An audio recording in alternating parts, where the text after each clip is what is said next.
Women Making Waves. Oh, Linda, it's interesting, isn't it, when we talk about what people, how they grew up and what things inspired them when they were little. I mean, I can't remember my childhood that much from 5 and under, but I do remember lots of things at school. But I'd like to know if you can remember things that are really poignant now for you, that you've sort of continued. Like, did you like writing? Did you like music? Did you like drawing when you were younger? Was there something that you do now that you remember when you were little doing? I remember when I was young, I must have been about 7 or 8, and during the summer holidays, a group of friends, little girls playing together, we would always, every single summer, decide to put on a show. Oh, yeah, wow. we would put on a show. It would be absolute rubbish, but we'd spend a lot of time doing things like marketing the show, going around the doors. We'd make tickets, and without telling parents, going round the doors selling tickets to the show. And of course, when the parents found out that we had been charging, it would have been a penny or two or something like that. It wouldn't have been very much. Selling round the door, of course, there was always trouble every year. And we never seemed to learn our lesson. But we would always do little songs like "Keep the Sunny Side Up." Up. Do you remember that one? Keep the sunny side up, and no, little dances. I don't remember that, but So that's been in your sort of zone for a long time, because you were an actor when you were younger. I messed around. Yeah, exactly. So, yes. So what inspired you to do that? Were any of your family interested in performing? I think it was because when I was about 3 or 4, some of the kids in the neighbourhood where I lived then, because we moved when I was 5, some of the kids in the neighbourhood were putting on a show. And they had me involved in this as well. Not doing very much, I think. They were slightly older, maybe a year older or something like that, a huge age of 5 or something. And when it came to the day that we'd looked forward to the show, and when it came to the day that the show was going to be put on, my mum at that lunchtime said, "Right, we're going to see your granny this afternoon." And I went, "What? No, I'm in a show." She went, "No, we're going to see your granny." So I never got to take part. And I think there was always that kind of frustration, and I think when we moved house and there were other friends, that I was always the one to suggest doing these stupid little shows where somebody would recite a poem but that's why you continued, wasn't it? Because maybe it was just something that you had to finish off. It was the end of the world for me. At the time, not being able to do that show. And, out of all the days you had to choose. I'm starting to feel sorry for you now. I never used to, but I am now. Well, thank you. I've been trying to get you to feel sorry for me for a long, long time. No, you haven't. That's rubbish. So what about you? What were you doing then? Well, I think the main thing for me was I used to love Lego, and then I got into Skeletrics. Skeletrics, that was my thing. I used to love driving. That was a boy thing. Yeah, well, you would suppose it would be, but that's a cultural issue. I mean, back then, of course, yes. I mean, that I would get shot for saying that and skinned alive, wouldn't I? Well, no, but that's right. It was the culture. But my dad, who I no longer see, but when he was around, he would come back with a Skeletric set. I think he either worked for Dobbit Smith, I can't remember now, but he used to come back with Skeletrics, and so I didn't have a sort of an option. That's what you played, and so I used to, with my brother, play Skeletrics, and he'd also bring back a Subbuteo game, a football Subbuteo game, and I loved that. And then I just got more and more passionate about driving. I made my own driving wheel, and I put it in my bed, just to pretend I was driving from my bed. And then when my mum became an estate agent, she would get different cars, and she would put me on the insurance, and I'd go driving. Every car that came along, I said, "Mum, I want to drive that car." So and you were only 7 at the time. No, I just said when I was a little bit older. But yeah. Poor mum, she's going to get so much trouble. I had visions of you sitting, I don't know if you see that really funny sketch where there's somebody sitting in the passenger seat with a wheel in front of them, and they suddenly swerve the wheel to the side, and the car that they're overtaking nearly has a heart attack. Swerves as well. Have you ever seen that sketch? No, I have not. Very funny. And that just sprang to mind as you were talking about that. Well, yes, I'm sure that could happen with me. But no, I was literally, I would come back from school praying Mum would come back with a new car from the estate agents and I would be driving it. And I love driving. And so that stuck with me from when I was younger to Dad bringing home a Scalextric set to...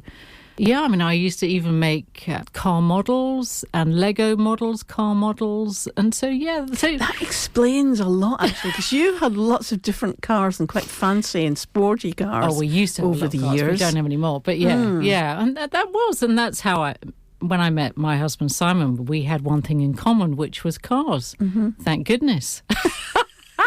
Was that it, Suzie? Yeah, that was it. No, rubbish. But in fact, it's very interesting when people ask you what you did when you first started getting married. And we went, we went karting together. We did kart races together. And it's almost a conversation stopper because they don't know what else to say. Nobody knows about karting. It's not as if we'd gone this nice holiday together and you'd find out what the journey was like and the places you've seen. But when we say we did kart racing together, we went, oh, right, okay, next. Oh, well, there's always breakfast at Tiffany's. Yeah, exactly. Yeah. Yeah. Anyway, so yeah, it is an interesting thing, isn't it, about what you did when you were younger and how that affects you when you're older. And if you absolutely hate what you did when you were younger, you were forced to maybe do a particular lesson or a thing, and then you decided, that's it, I'm not doing any more. But if you find it yourself and your parents haven't sort of guided you there is something in that, isn't there? I suppose, yeah. I suppose so. If it's a passion that you like, you with your cars sitting in your bed driving. I made some great steering wheels. Me annoying the neighbourhood by flogging tickets around the houses. Well, what a bright old pair we are. I should be a millionaire by now, actually, if I'd only kept all these pennies. Absolutely. Yeah, it is. But anyway, let's talk about our guest because she has something, doesn't she? She does. We're going to be speaking to Barbara Oxley today, and she lives a really interesting life. She has written a children's book that we're going to hear all about. She is a guide. She also does ghost tours. She was an actor, and she still is an actor in many ways. She is now a supporting artist in films and TV, which means, people in the background and people doing things and, behind it. So she is now that and loves every minute of it. So, yeah, very interesting person who I think just loves her life and also sings as well. So yes, and also I think we're going to hear about a particular actor that she met on set. We don't think about it yet. A very famous actor. Very famous actor. Didn't like him very much. Yes. No wonder. And we're going to find out why. And we'll also be talking to Luce, a powerhouse artist turning pain into a 15-track album of defiance and healing.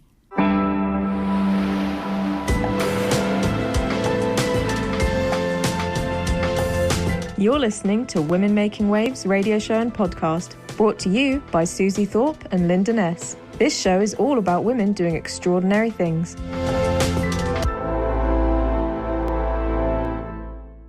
It's where to start with Barbara Oxley because she does so many things. Barbara is an actor who has previously worked on period dramas and on the Harry Potter films, and a trained walking tour guide. And she's also an author. Barbara's recently written a children's book, The Extraordinary Adventures of Lucretia and Willow. Thank you very much for joining us today on Women Making Waves, Barbara. Thank you. What made you write a children's book? When I was a child, I used to write stories all the time because I used to like disappearing into my own little world and making up for things I didn't like that were happening. And I also produced an annual every year for my sister, and this was called the Bluebird Annual. And recently she asked me where it was because she didn't have it and I don't know where it is either, so it's disappeared. Oh, it's such a shame. I remember getting annuals when I was a kid. What kind of stuff did you have in there? Was it bits and pieces of stories, long stories, puzzles, pictures? That's about it, I should think. The kind of thing that you would expect in an annual. Yeah. or the way annuals used to be. I don't know if they still exist. I'm not sure, actually. A mixture of things. God, I remember crossword puzzle, probably. Yeah, true. Annuals for me were Doctor Who. That's my annual. I used to get the Diane. The Diane. Oh gosh, Linda, that is. I remember something. I used to get the magazine every week, the Diane. Yeah. I kept this up for quite a while, and then somehow it stopped. But I actually started this during the COVID period, and I can't remember why, but I've always been very keen on trying to do something about climate change and worried by the loss of wildlife. And I'm also interested in witches and witchcraft. And at some point, I don't know what happened, I just started writing it. But it took a really long time. And as soon as COVID was over, I got back to doing things again. And every so often, I read it to my grandchildren. And they kept asking me, have you written some more, Grandma? And I didn't have time. But every time I decided to do a little, I had to go right back to the beginning, read it all again, just to make sure that I wasn't making any silly mistakes. But I don't really know. It just happened. It just came out somehow. I mean, it's great that it just comes out. I mean, most authors find it really hard for it to come out. It always get a sort of some sort of block. Yeah, the blank page syndrome. Exactly. That's it. But what was it like reading it to your grandchildren? Because that might have given you a bit more inspiration, do you think? Yes. Occasionally they gave me ideas, but they were really interested in it. And the fact that they wanted me to read it to them was great, really, because that kept me going with it. And then there came a point when I actually finished it, long time afterwards, and a friend said, why don't you try to get it published? Mm-hmm. I tried one publisher who no longer publishes, and then I was put on to Troubadour by another friend, and they decided they would publish it. At that point, I decided I also wanted to illustrate it. So the whole process really took quite a long time, actually. Well, firstly, well done on getting a publisher, because that itself is a big deal when you're writing. I know quite a few authors, and that is the hurdle number one, is getting an agent or a publisher, or an agent and a publisher, to help you on your journey. That is incredible. And you want to illustrate it yourself. You're an artist as well, then, presumably. I wouldn't really describe myself as an artist. I like painting, and I normally paint Christmas cards, but I've got a backlog at the moment, so I haven't done any for a while. And I just decided I would like to, and I felt needed a few illustrations, and I didn't want to give it to someone else, because you always have an idea of what each character looks like. And although I didn't have an initial idea, as soon as I started painting, the ideas came to me. I just wanted them to be quite sort of fantastical, really. Mm-hmm. When you say mystical, explain a little bit about why do we have such a fascination for witches and fairies and mystique like that? Is that something you've always sort of thought about, or is it something that your grandchildren gave you the opportunity to think more about? No, I don't really know. I'm intrigued by it. Perhaps I ought to mention that I, apart from being a walking tour guide, I do ghost tours as well. And I always have to dress up.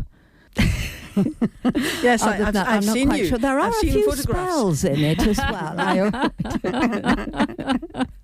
And your own cats, did they play a part in the writing of the I story? do have a cat called Willow, but actually Willow in the book came first. Oh. And Willow in the book is female. So that started about 5 years ago. The Willow cat we have now is male, but I just felt I wanted to call him Willow. He's 3, so he's a bit younger than the Willow in the book. Oh, wow. And the Willow in the book is actually a witch as well, who prefers being a cat. Mm-hmm. Yeah, that's most cats, I believe, are actually witches. Having one myself, that's one of the names I've called them over the past few days. And Willow also happens to be ginger, quite by chance. That's the Willow we have is ginger, as well as the Willow in the book. Barbara, you were saying that you started the book in COVID and then you took a while to finish it. Was there a change in the way you were writing and your enthusiasm from stopping just after COVID to continuing it? Did you find that COVID had an effect on you, on your writing? Well, I obviously had a lot more time during COVID. There wasn't a great deal you could do apart from going for walks, which I also love doing. And the fact that there was less traffic around, so it was easier to cycle. It must have been much easier to just sit down and write then. And once things got back to normal, it was rather more difficult to find the time to sit down. Plus the fact that, as I say, I had to go right back to the beginning each time and check all the things that I'd written. But sometimes, mostly, it flowed quite well. I didn't really have to think what happens next. I didn't plan it. It just came out. Just came out naturally. Nice is that? Yeah. That's really nice. Did the grandchildren give you any ideas? Are they in the book as well? No. Well, they're not actually in the book, but their names are right at the beginning of the book. Oh. So I wrote it for them. But the trouble is, one of them is almost too old for it now, which is a shame because it's taken such a long time. I think Ralph, who's now 10, would have been 5 or 6 really when I started writing it, and Madeline's 13 now. I'd quite like to talk to you about your acting because I know you've done walk-ons and stuff like that in films, extra work, which sounds really interesting. It's something I would quite like to do as well, actually. But tell me, first of all, how that all started. It started in 1985 when on the radio they were asking for people to go to Ely, and they wanted people for a film, which was called Revolution with Al Pacino. And so I went along. I didn't know what kind of people they were looking for, but my hair was a lot longer then, and it turned out they were looking for people with long hair to play lowlife and camp followers. And they wanted me. So I started off filming in Ely, and I ended up having 10 days spread out between March and June. And I remember this distinctly because my youngest was only 4 and nearly 5 when I started. And towards the end, both my children had to come with me for the last 3 days, and they were put into costume. Oh. And one of them Lawrence played a little girl. He would hate me saying that. Yes. And Joseph played a boy, but they were different classes. By that time, I'd progressed from low life up to aristocracy. Oh, wow. So in the film? Yes, but Fantastic. I preferred being low life. It was much easier. I think I would have preferred Al Pacino, quite frankly. No, I didn't like Al Pacino. Oh, really? Did you meet him? He walked past me in a very muddy scene in near King's Lynn, but in the middle of somewhere outside, I don't know where we were, and pushed me with his elbow, and I nearly fell over in the mud. Oh, no. So I didn't think much of him. And he didn't stop to say sorry? No. Oh, definitely not. A bit arrogant then. Yeah. Al Pacino pushing Barbara Oxley in the mud. That is not on. No, absolutely. Oh, that sounds. Yes. But you hadn't acted before that in school plays or anything like that? Yes. Yes, but I was always so shy that I never really got the parts I wanted. I was too shy to say anything. So, okay. And having parents who were dead against it didn't really help. No, it's always do the sensible thing so that you can have a career behind you. Yeah. But at the time, I belonged to, I've always belonged to drama groups since the age of 16. And I was in Midsummer Night's Dream, I think it was, in a Shakespeare anyway. And someone started talking about being a supporting artist, which is actually the correct name for being an extra. Oh. And so I listened to what he said, and he put me on to an agent in Norwich. And that's how it all started. After that, it started. And I think I did something about 3 years afterwards, and then another 3 years. And then I started taking it pretty seriously, and eventually just handed in my notice in the job I was in and took a chance. Wow. So you were a full-time supporting artist after that? Full-time in the sense that it's never full-time. No. And you never know when you're going to be working, when you're not going to be working. Mm-hmm. So. But it's all too often to take time off work continually, yes. I guess. Yeah. Yes. I had to keep making excuses. And my children by then were doing it as well. So. And the play, the television play called Extras, is it like that? Have you ever watched that? No. I think I watched a bit of one of them, so I can't really say. Well, it's changed a lot over the years, actually. I used to get lots and lots of work. And it's also an age thing. When you're older, they're less interested in you. And at one time, the agents would pick you. Now the production company picks you. Oh, right. And I think they're looking generally for younger people. But I suppose it depends really on the play, though, really, doesn't it? If it were set, Yeah, I've had some work just recently. In fact, I got a job today in a couple of weeks' time. Mm-hmm. And that's for a few film more days. or television or something like film. that. Yeah. I think this is film pretty much. Mm-hmm. They don't tell you anything about it now. It's supposed to be secret. Oh, really? Which is really silly, I think, but that's the way it is. That is not on. We're not going to hear about it right now. I mean, that is, and that's why it's to be kept secret.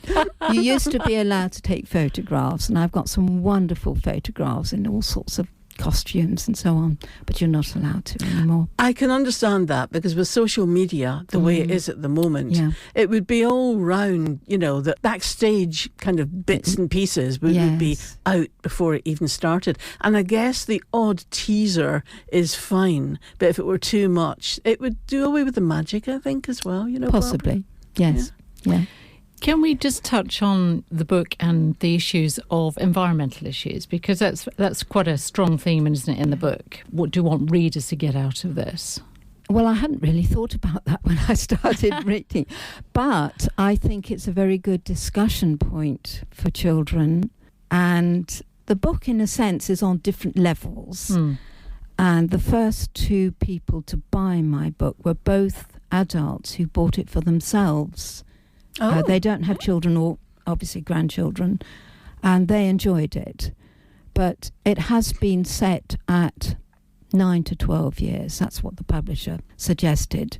I think it's a bit broader than that. I think children who are younger could understand it on certain levels, and children who are older and adults. But there comes a point when children don't want to read something like this. And then again, later on, they might want to read it. I wasn't really aiming at anything in particular, just writing a story. But with an environmental issue, which I think is really important now. And it is, yes. And allowing children to read a book that touches on environmental issues, not just a story that follows through, but something that is poignant for now.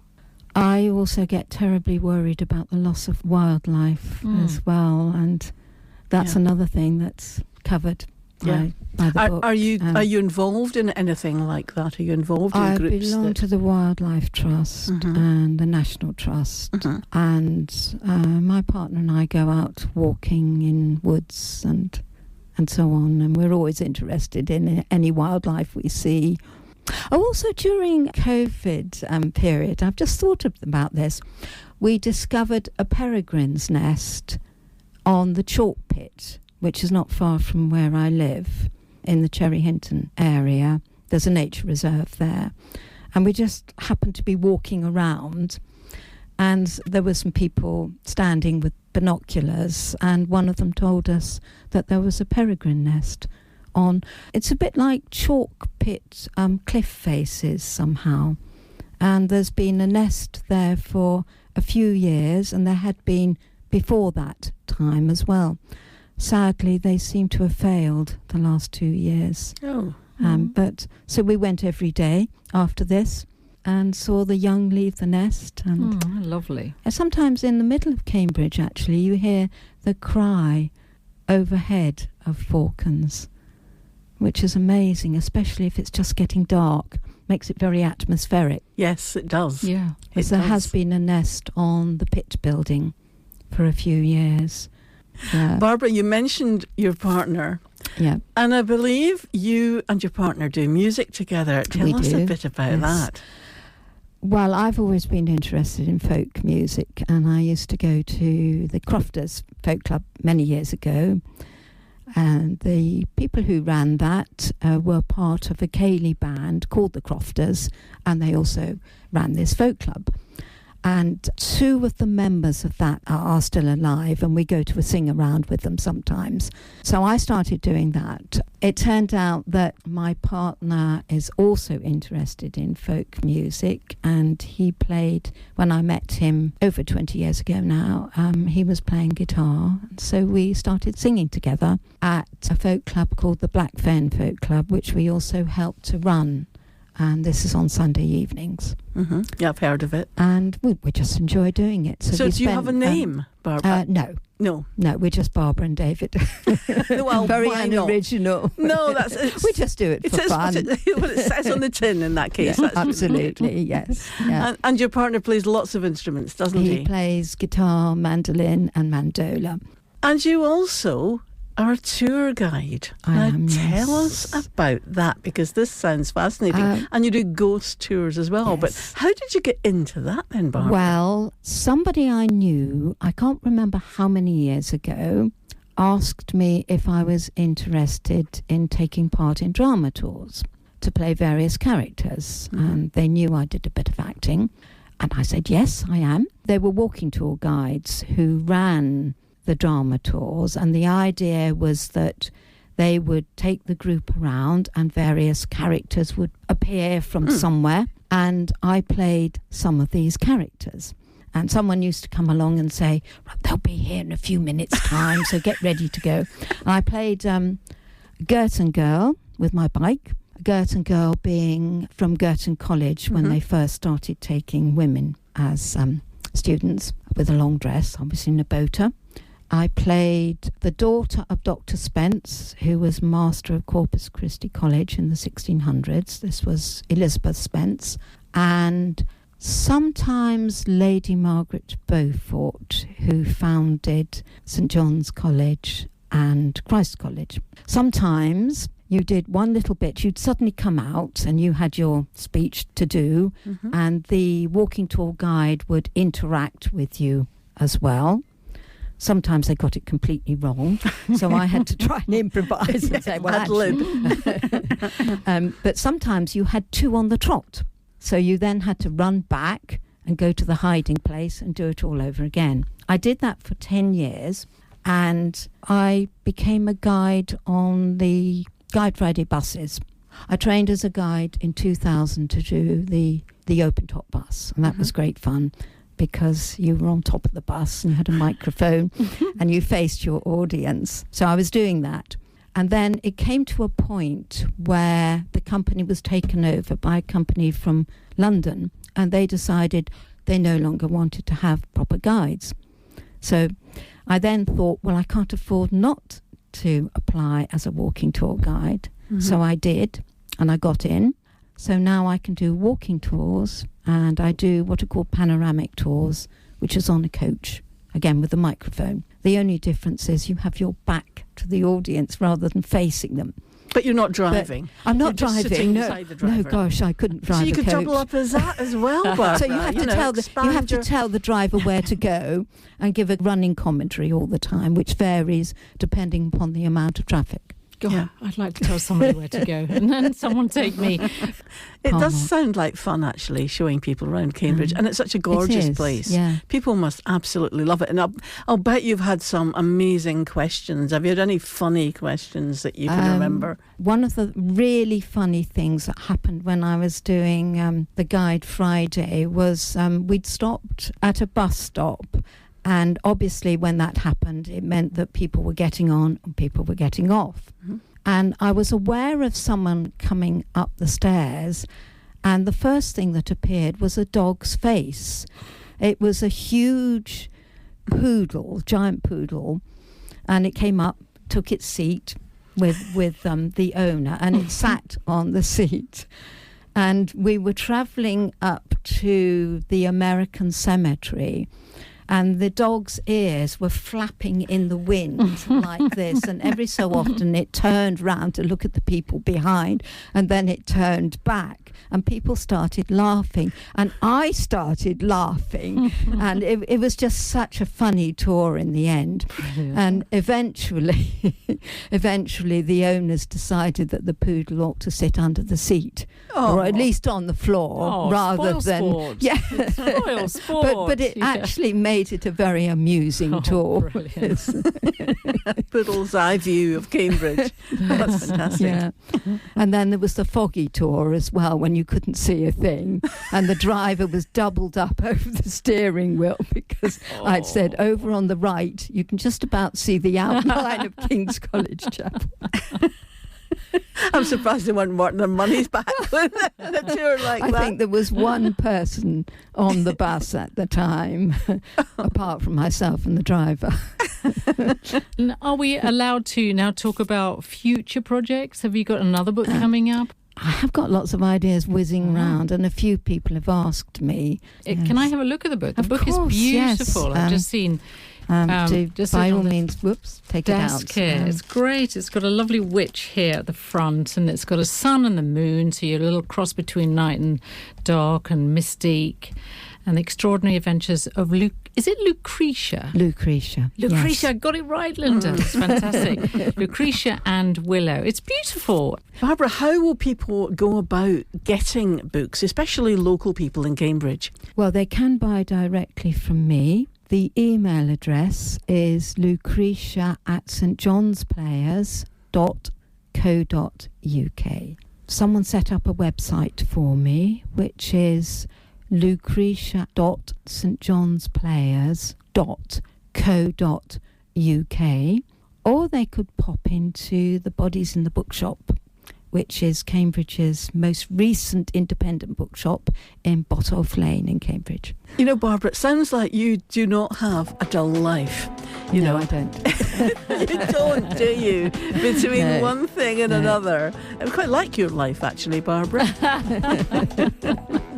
Thank you very much Yes, thank for you. joining us on Women Making Waves. Well, thank you.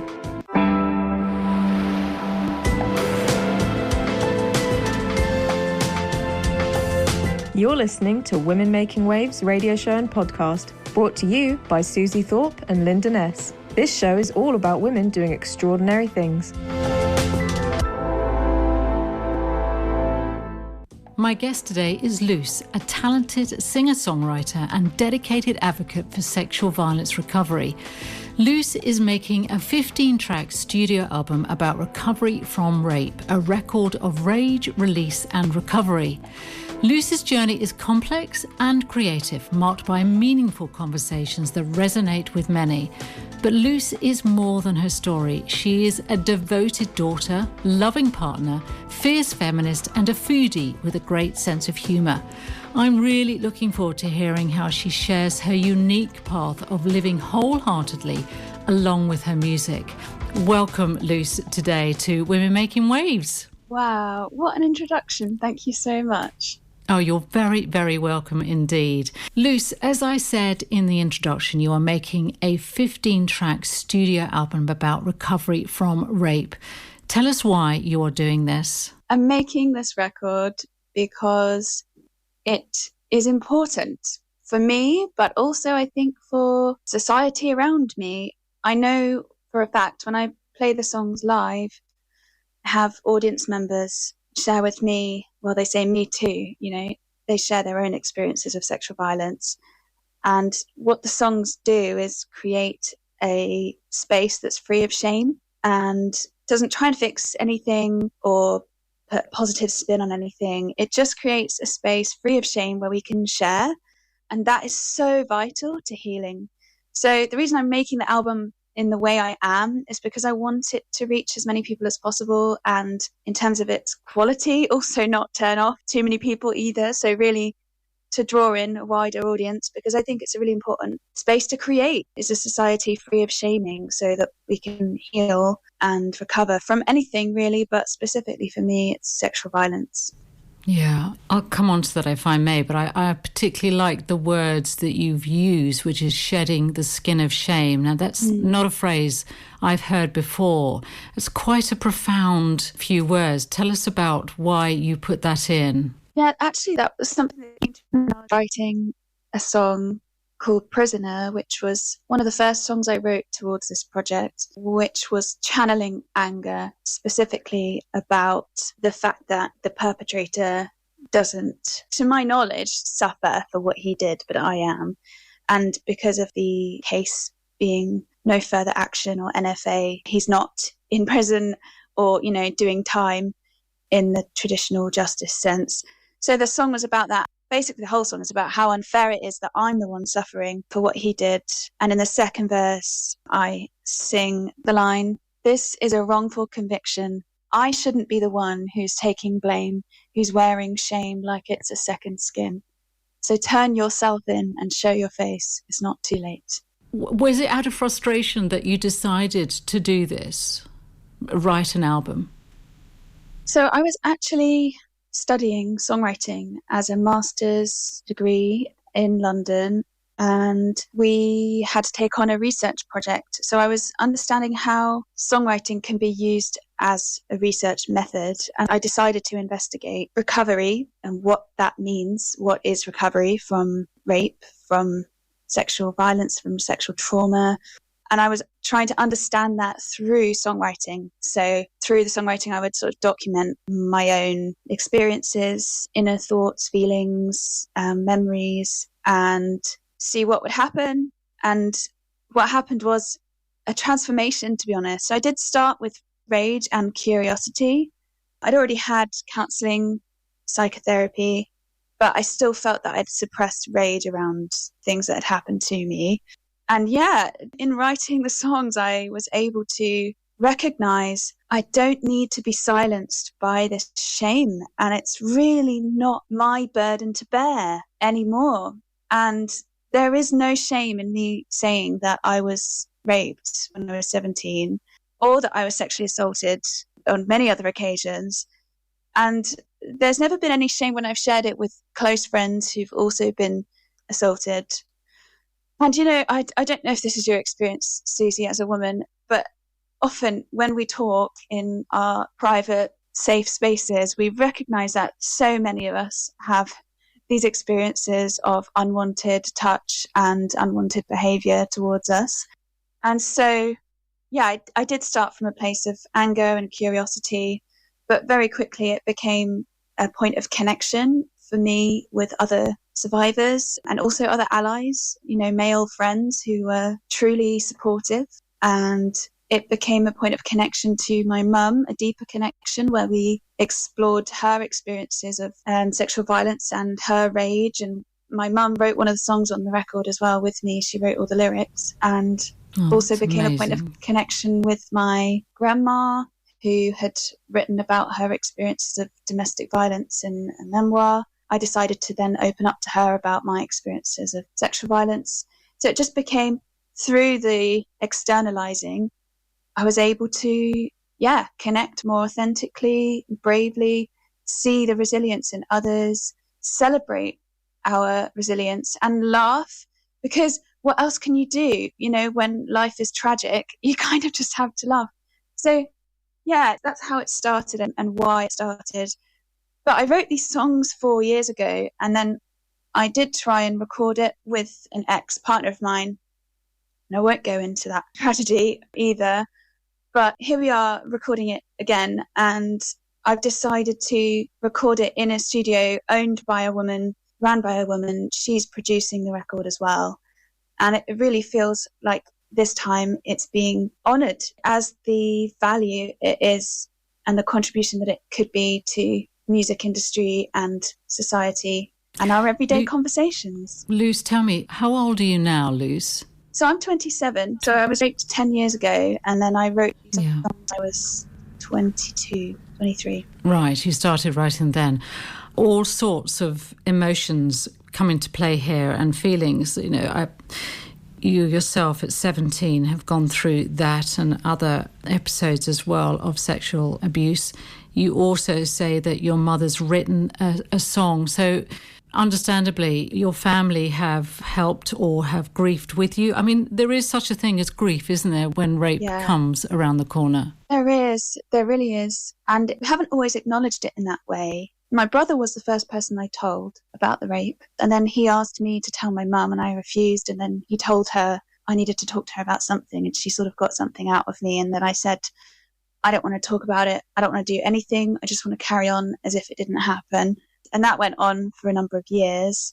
And then a really wonderful friend of mine, Jess, encouraged me to, well, things changed. I eventually reported to the police. And then I decided that I would begin the process of really reporting it to the police. But I needed support, I decided. So I decided I was going to tell my dad and ask for him to pay for therapy for me, because I didn't really want to tell my dad. I had this idea that I needed to protect his feelings, to protect his anger. And I had that with an ex as well. I didn't want to talk about what happened because I didn't want him to get angry or make it about him. But my dad's been utterly fantastic. He is so, so wonderful. And my whole family have been really, truly brilliant. And the fact that I can talk about it says a lot about who my family are. But I've also contributed to us being that way by talking about it. And, you know, we are, particularly between me and my parents, able to be really vulnerable. And yeah, it's definitely been a process of sadness and I guess grief. Yeah. Yeah, it's a very defining moment, isn't it, when you hear so many people like yourselves, Luce, who say they don't want to upset people, close ones, when they've gone through this themselves. It's a very interesting state, and I'm sure it's very hard to understand, because as being a mother, I would be so upset if any of my children had kept it away. But I really understand where you're coming from. But if you were to talk to your younger self again, what would you say to anybody else who had gone through that at your age now? It's a great question, Suzie. And it's actually one I asked myself when I was songwriting, and I wrote a song to my 17-year-old self in the aftermath. And it started out as a song of advice and telling her how to deal with it differently. But I recognized that doing that, I wasn't accepting how she dealt with it. And so in writing the song, I wanted to educate her on trauma and what happens when we're faced with something unsafe, and that, you know, our body can go into different states of, we have to run, we have to freeze or fawn. You know, we've all heard fight or flight or freeze or fawn are the other extra two as well. So I wanted to educate her. But then, to be honest, the song ultimately became a message of just acknowledgement, recognition. I see you. That's the lyric in the chorus. I see you. Come back to your body. I hear you. Come back to your body. Yeah. These are powerful words, Luce. Oh.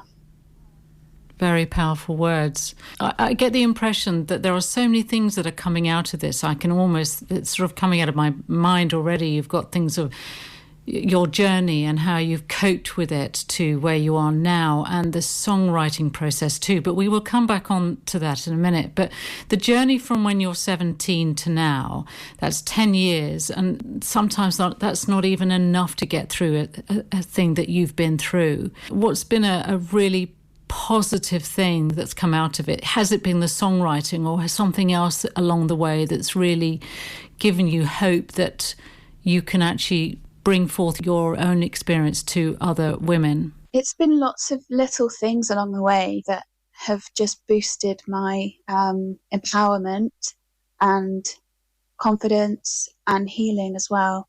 Friendships and connections with other people is a huge one. I've also performed the songs throughout the years with different people, different survivors, and it's something else to each of them. And knowing you're not alone in something, I really viscerally know that.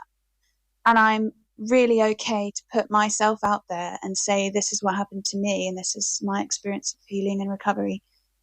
Even if other people aren't brave enough yet to do it, because I know the impact that it will have for them. Thank you for talking about your experience, and I wasn't quite sure if you want to talk about it or not, and you have, and that's really brave. Do you get annoyed when people say to you, "You're so brave," or do you think, "Yes, I am brave, actually"? That's a great question. I don't get annoyed.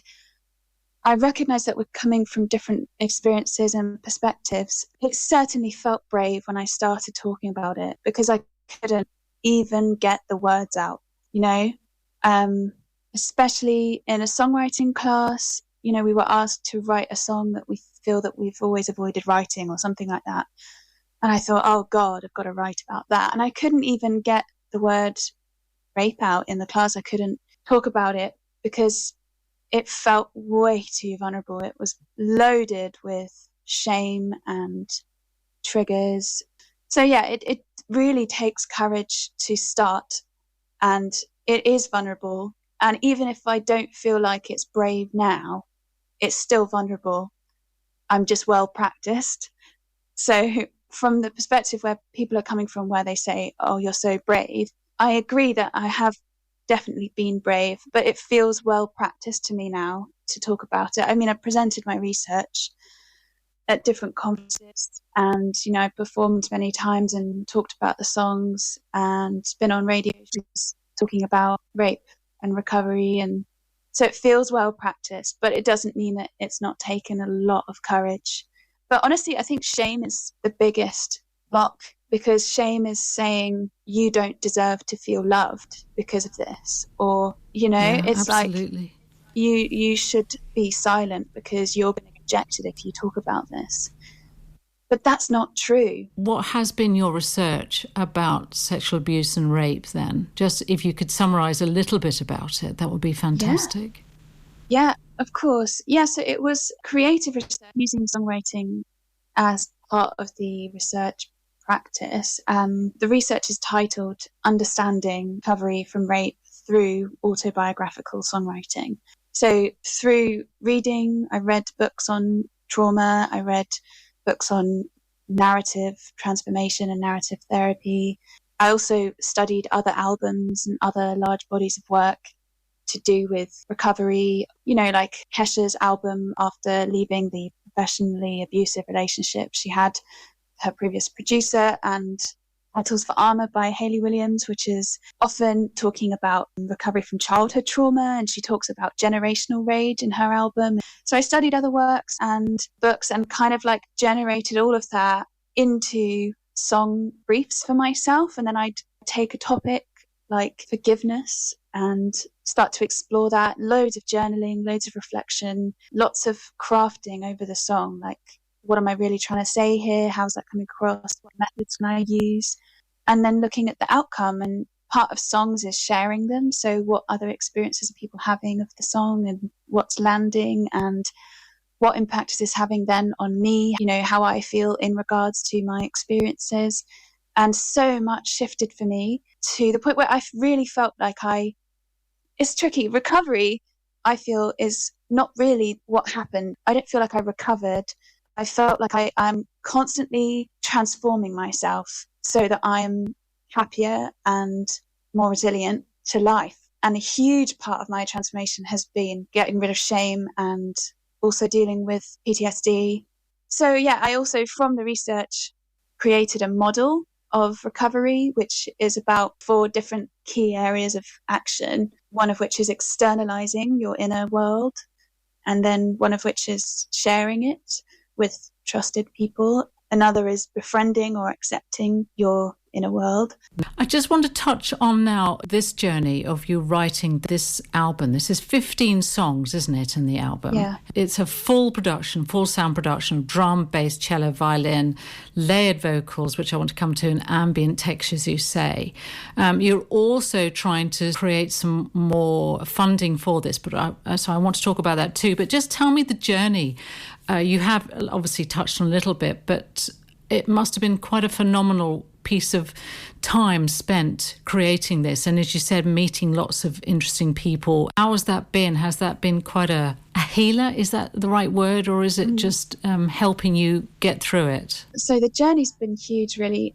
And as I say, I've sort of failed to record it once or twice already, working with men as the producers. men who are on their own journeys of growth and weren't ready to work on a project about rape recovery and truly honour me as an artist. But now I haven't actually recorded the album yet.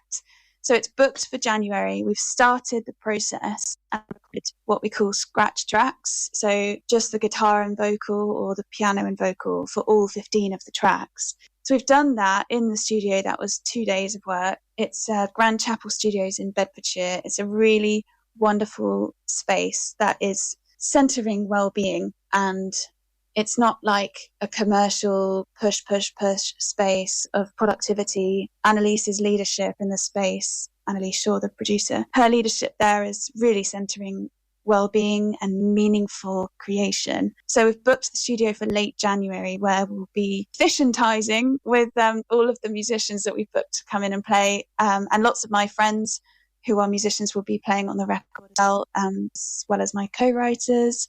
So yeah, it's been really wonderful. I remember being in the studios the days that I have been, having these pinch me moments of, oh my God, I'm doing it.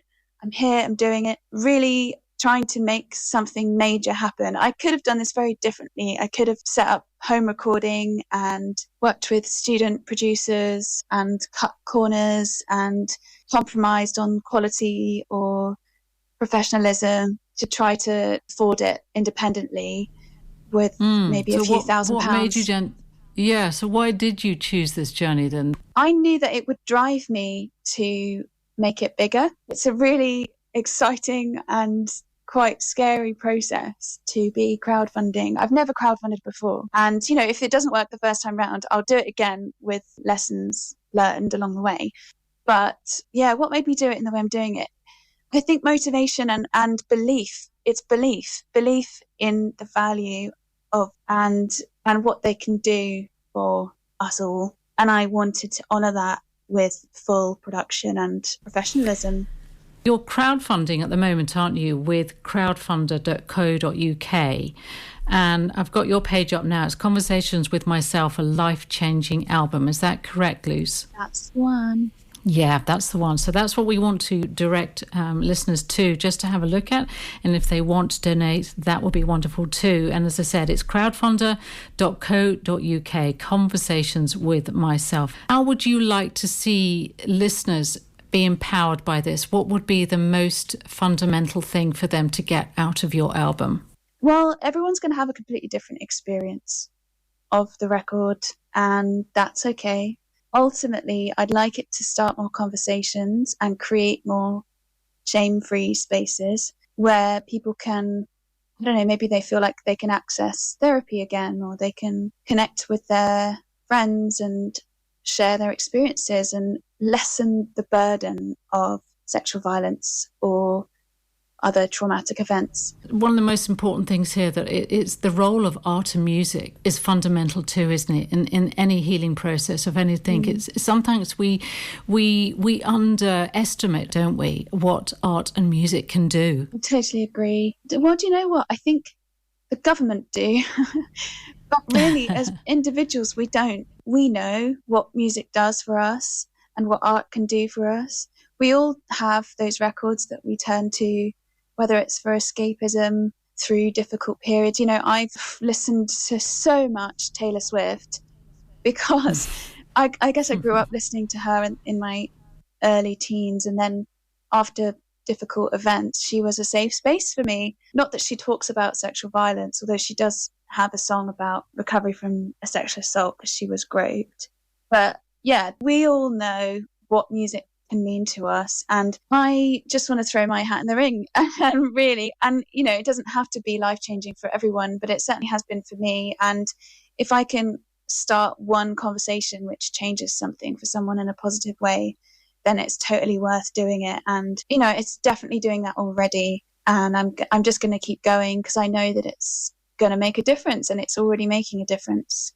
Luce, it's been absolutely brilliant talking to you. I just think you're a marvellous person, and I really do believe you're going to make something of this and to help. And I think you've done an amazing job to help yourself and thousands of other women and other people as well that are going through something very similar. So thank you so much for coming on to Women Making Waves, Luce. Thank you so much for having me, Suzie.